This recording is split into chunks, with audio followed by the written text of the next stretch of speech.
Lalong mapalalakas ang kredibilidad ng ilan sa mga miyembro ng House Prosecution Panel na idinawit sa alegasyon ng pagtanggap umano ng male-maletang pera mula sa flood control projects.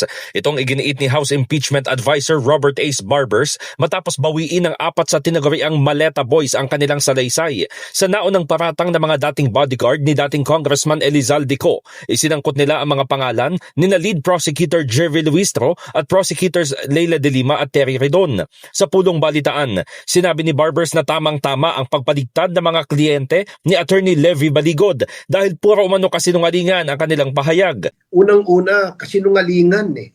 Wala pang bumabaliktad na 4 na malita boys. Meron ng inconsistency sa mga pahayag nitong mga 18 ito, no? Pati si Attorney Baligod, no?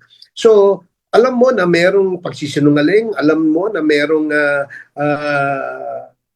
paninirang puri at alam natin na may ganyan. At kami naman naniniwala na ang ating mga kababayan ay hindi basta-basta naniniwala sa mga ganitong klase. No? Naniniwala rin ang dating kongresista na sinadyang siraan ang mga nasa likod ng impeachment kay Vice President Sara Duterte.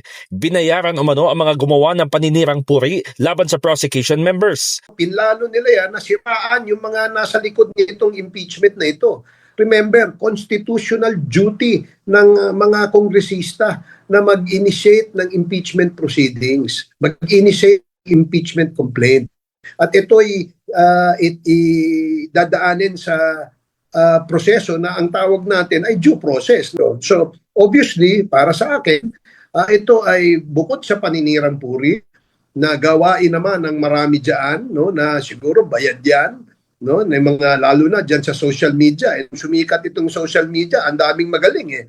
So naninira na sila at nagpapahayag ng kanilang opinion tungkol dito sa impeachment nito. And ang pinaka nakakalungkot nagpapakalat pa ng fake news. Samantala, kumbinsido naman si Barbers na maaaring naisip ng mga maleta boys na nagrecant na masama ang magsinungaling at may kapalit itong karma.